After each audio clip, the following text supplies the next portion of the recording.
welcoming you to the opening round of the Indy NXT iRacing series. So, Seb, with a new championship getting underway this evening and a level playing field, but only 20 laps to get the job done, there isn't really time to play the long game, is there? Fast and furious, just like I always like it. Here we go. They're going to line up 2 by 2 as we come to the green flag. Green flag is in the air. We're going to get underway for round 1 of the iRacing Indy NXT Championship. We're going to fan out in towards turn number 1. Relatively easy going as we tip ourselves into turn number 1 as we have a fighting the wall, and we have another driver. Huge crash! Oh my goodness me! He was airborne for there. That's a huge accident in the mid-pack. Luckily, most of the drivers getting through absolutely okay. We come to this hairpin there. Well, not quite hairpin. Heavy braking zone. I'm saying, it's kind of a hornet's nest in there, buddy. It is definitely a hornet's nest. We see Road and Efting there just ahead of us as we ride on board with the number 5 of Dracia down into the second hard braking zone. He's actually going to lose a place to the number 16 there is Dracia. This is going to be a dogfight on the opening lap, but they can't fight too much because drivers will start to build a gap, and Perez proving exactly that as we now cross the line to start lap number 2. The order at the front stays relatively similar, that without the presence of Aman Lau, who is now a lap down and is currently classed in 16th place, but I highly doubt that's Fernandez going very wide at turn number 1. He'll be picking up one of his X points. We're now going to look at a replay. This is going to be the start. So this is going to be on the exit of turn number 1. You're going to see everyone coming through turn number 1 here. There we go. So it's relatively formation flying at the front, and Aman Lau loses it by himself. Wow, he lost it. That's, probably cold tires. Maybe the car a bit too much loose for that first turn. So yeah, he gives a really wide berth. You see, he gets on the marbles on the outside. I think that was what did it, Seb. The delta on the left-hand side where it says gap to leader, if that shows up green like it does for Dino at the moment and Lippy momentarily there, that means that the driver is on the push to pass as Shirakawa, very sketchy off of Sunset Bend. We said it could bite and it nearly got him there. Yeah, and that's a beautiful move around the outside for top. It's going to be a dive up the inside for Alfaro. Is he going to get the space? They go side by side. A lot of contact, a lot of argy-bargy. Elbows are definitely being sharpened there. And the place is going to have to be given up by Hagen. Bit too much aggressive to my taste, but he got the move done. He's ahead. He comes from a long way back, doesn't he? Makes it very clear he's going to go for that move. He is halfway alongside at that point, but then sort of backs out. Yeah, he sort of backed out halfway around the corner and then recommitted, which sort of must be this is now live pictures, and we got Fernandez making a move into turn number 1. This is going to be on Monroe. He's going to make the move, dive to the inside. The number 16 is going to make that one stick. No contact this time around. Both drivers are going to be more happy with that. And just see, meanwhile, just ahead as we saw on the onboard, he also made his move on Shirakawa, and Shirakawa is kind of going down the order now. I think he was a massive beneficiary of that turn 1, lap 1 carnage, and that was big news for Jasia to get past, because now he can chase the likes of the top 4. This is on board. This is how he made the move. A beautiful move all the way around the outside. This was 1 lap ago on Shirakawa. Hard on to push to pass. You can see there, just getting on slightly earlier than Fernandez, being able to open up that gap, and that really saved him. That's ballsy, Fernandez. All the way around the outside. Is he going to make it work? He's going to have a look, is Fernandez, but he's not going to make it work. But he'll have to run. He'll have to run, Jack. And which way will go? Inside or outside? Probably more inside. I would say he's going to look to the inside, but no, he doesn't. Less straight line speed from Fernandez compared to Shirakawa. He's going to look to fight another day, and that another day might be into turn number 3. No, it's going to be. He really knows that he needs to get on with this. Does Lionel Fernandez. 1, 2, 3 cars almost stacked up behind you, and Fernandez might end up needing to make a complete dive bomb like we saw earlier. He actually makes a little bit of a mistake and loses the place. He gets dive bombed by Monroe. They're going to go side by side. Fernandez is not going to be liking this at all. Meanwhile, Shirakawa is going to be licking his lips, being able to get a little bit more of a gap up the road. We're going to see how he made this move. I think it's going to just be taking advantage of a... Whoa! What a move, Mr. Monroe! And keep, respect on both drivers, because they managed to keep it clean, and Monroe didn't keep, just from, He came from like... He came from a different postcode, as we are now on lap 8 of number 20. So we're approaching halfway in this one. We look from onboard Schulte, who makes a very big mistake, locking a brake into Tower. He's going to lose not 1, 2, but 3 places, Seb. I feel like he just, outbraked himself. So this is going to be a replay, I believe, on board with Shirakawa, and he's just going to, oh, no! He peaked the pressure a little bit too much, didn't he? I think he was a bit too much on the curb, and it's like a rail, and you just cannot turn the car anymore. I think that's what got him.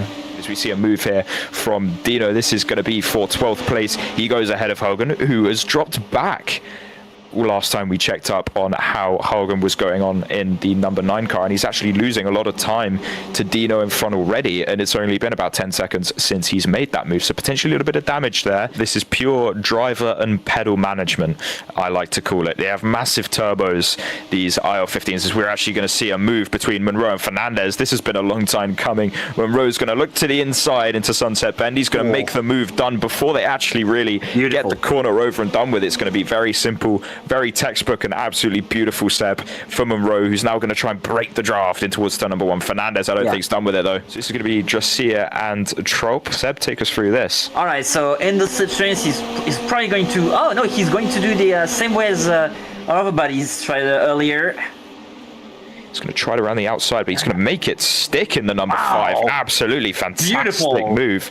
Incredible late brakes and bravery and commitment on that brake pedal out of Tower. Fernandez sees his opportunity. This is going to be all over the gearbox of Monroe. He's going to get the overlap into the Le Mans chicane. He's not going to make it stick around the outside.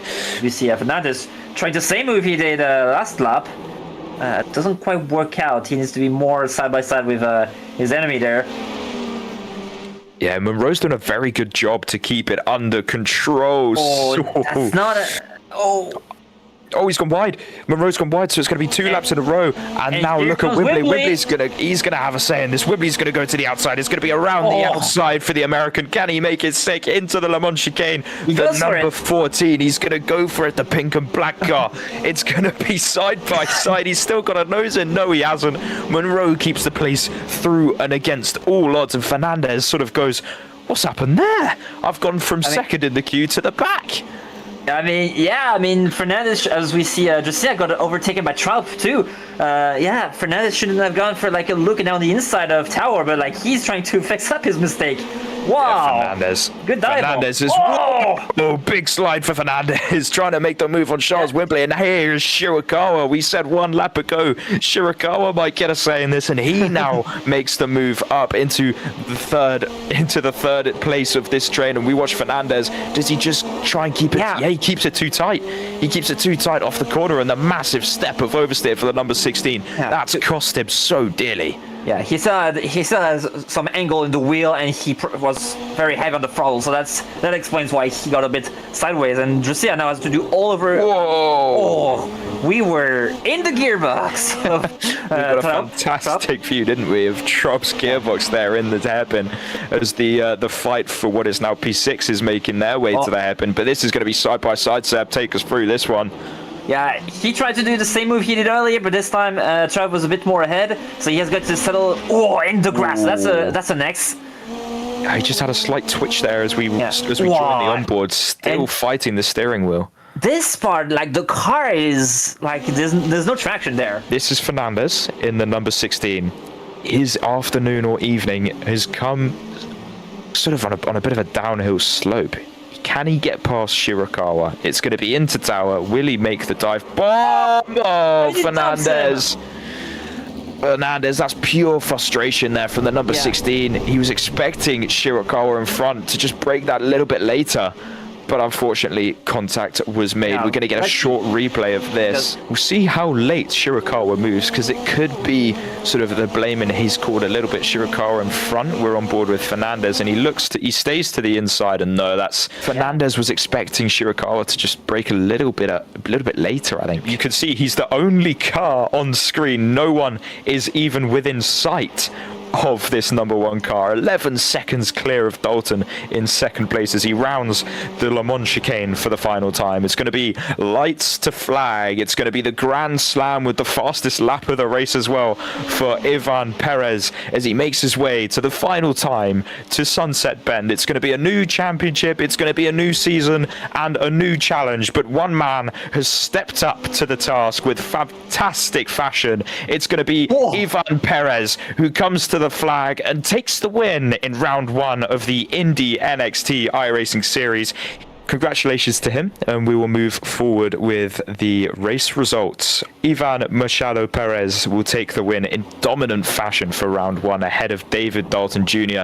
in second place, who gave him a run for his money in the in the first half of this race. Unfortunately, though, didn't manage to mount much of a challenge towards the end. Rafael Lippi will take third, a rather lonely race for him. Johannes Trope in fourth beats out Dan Dressier for fourth place in a battle that we kept tabs on all evening long. Luca Monroe then got away with an incredible mistake to get that sixth place, and a battle we followed all the way along with Charles Wimbley getting away with seventh and Marsman in eighth, with Leonel Fernandez coming home in ninth. Probably a result that he was not expecting with 3 laps to go. Yuki Shirakawa then rounds out the top 10. 11th goes the way of Benjamin Garcia with KL Hogan in 12th after some unfortunate early race contact. Juan Luis Alfaro in 13th place, and Alex Dino, Rodan Eftink, Aban Lau, William Little, Federico Zamora Correa and Michael Hanswick are those of, I believe, non-finishers in round one.